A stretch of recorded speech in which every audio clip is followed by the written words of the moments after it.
Welcome to the Ben Shapiro Election Special. Thank you for joining me again tonight as we break down this historic week. On Saturday, at long last, the United States Senate did its job and confirmed Justice Brett Kavanaugh to the Supreme Court by the vote of 50 to 48, the slimmest margin for any Supreme Court nominee in history. It's about damn time. In fact, it's long past time. Now, when Kavanaugh was nominated, I raised questions about just how originalist he would be.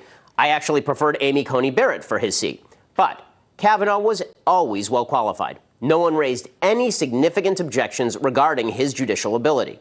In fact, Democrats opposed Kavanaugh specifically because they believe he will faithfully interpret the Constitution according to its original meaning. Their opposition morphed into a series of increasingly absurd attempts to destroy Kavanaugh's reputation. He bought too many Washington Nationals tickets. No. He was a sexual abuser. No, he was a drunk. No. He has anger management issues. No. He hates ice cubes. All of this was unprecedented, nasty, ugly. We've never seen anything quite like it before. But we will see something like this again, every single time, if the institutional left is allowed to regain power. This will become our regular politics. Our national life will be an unending series of smears, backed with no evidence, politics of pure evisceration practiced at an epic scale. But you know what? Maybe I'm being a little bit vague. So let's define the institutional left. Let's take a look at the smears and the smear artists. Let's begin with our friends in the Democratic Party. Senator Dianne Feinstein knew for weeks about charges from Christine Blasey Ford that Brett Kavanaugh sexually assaulted her some 36 years ago. Despite Ford's stated desire that those charges remain unknown, someone leaked those charges to the left-wing press. Feinstein then announced that she had referred the presence of sexual abuse allegations against Kavanaugh to the FBI. 4 days later, Ford came forward. With zero corroborating evidence, not a single shred, Feinstein charged forward with her allegations. Democrats proclaimed that the allegations were a pure #MeToo case, a case of a credible woman being ignored by Republicans. That was a lie. Republicans took Ford's charges seriously every step of the way, and Democrats impeded and delayed every step of the way, desperately hoping to stave off Kavanaugh's nomination beyond the midterms. They said Ford couldn't travel to Washington, D.C. They said they wanted an FBI investigation.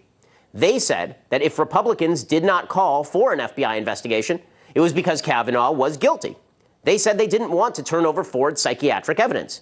At no point did Democrats attempt to tell Ford's story in a forthright, honest way. Instead, they maligned Brett Kavanaugh to his face, then act surprised when Kavanaugh got upset at being labeled a gang rapist. They called him a perjurer and an abusive alcoholic.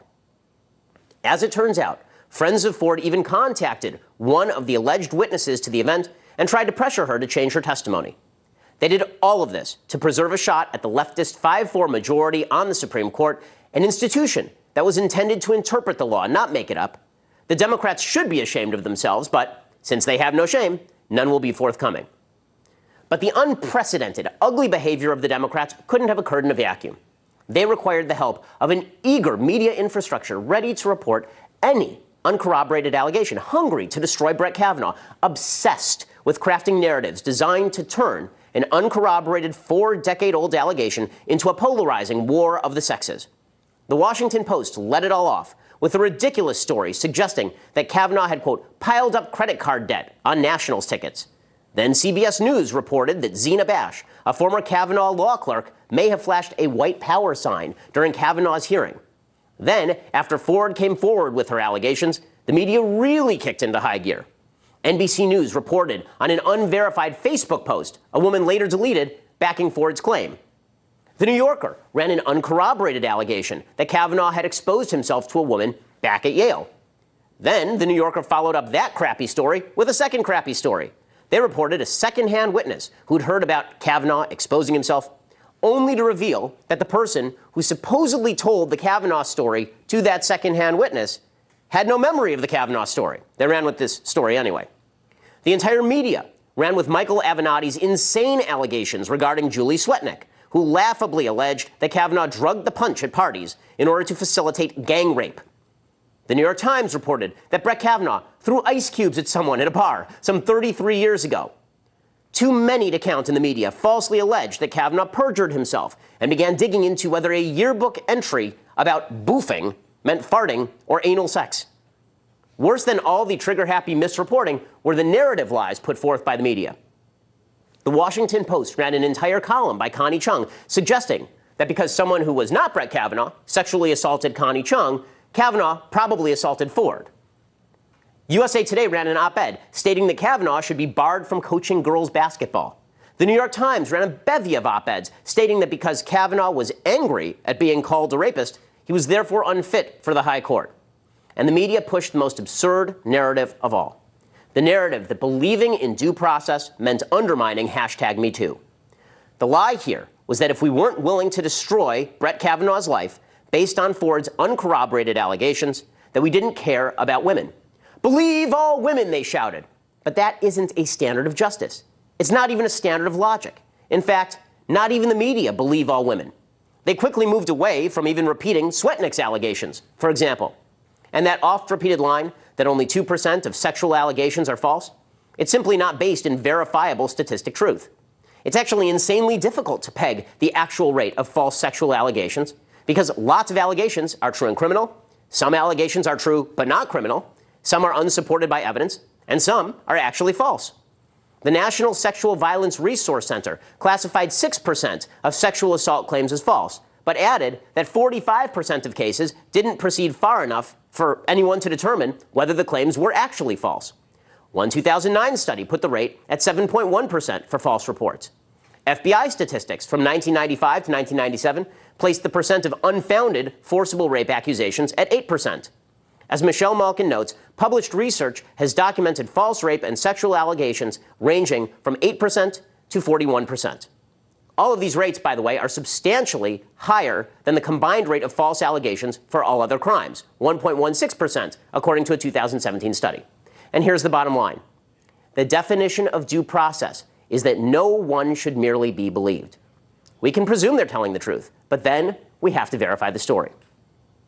Nonetheless, by positing that Republicans inherently distrusted female accusers, the media hoped to stoke a war of the sexes. It backfired. Republicans have drawn even on the generic congressional ballot, and that's because there are still a hell of a lot of women in this country who aren't willing to watch their husbands, brothers, and sons destroyed by unverified and unverifiable allegations.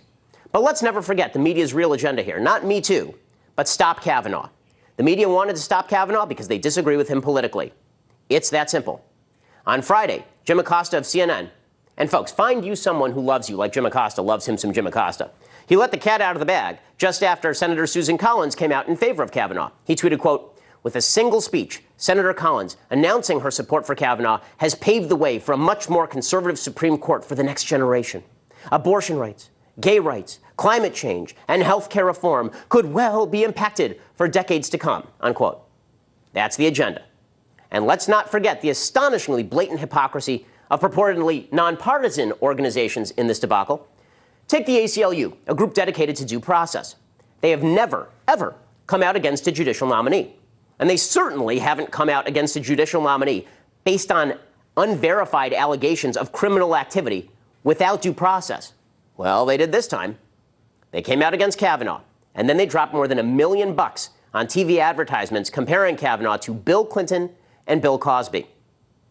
Or take the American Bar Association, a supposedly nonpartisan organization. They gave Kavanaugh their highest rating until the president of the organization sent a letter to the Senate requesting a delay on Kavanaugh's vote until after an FBI investigation. Or there's the League of Women Voters, a supposedly nonpartisan group whose CEO, Virginia Case, got herself arrested protesting Kavanaugh, an arrest celebrated by the group itself. Academia chimed in too. On October 4th, the New York Times carried an open letter to the Senate signed by 2,400 law professors across the United States dismissing the importance of due process and the presumption of innocence, and instead focusing in on Judge Kavanaugh's supposed quote-unquote lack of judicial temperament. Funny, I can't remember one of those professors objecting to Ruth Bader Ginsburg, the notorious RBG as they call her, calling President Trump a faker back in 2016 and calling for him to resign. These eminent law professors supposedly committed to open inquiry. They said they were actually upset that Kavanaugh reacted aggressively to questions about whether he was a gang rapist. Now, the real reason these professors opposed Kavanaugh is because they don't want Kavanaugh on the Supreme Court for ideological reasons.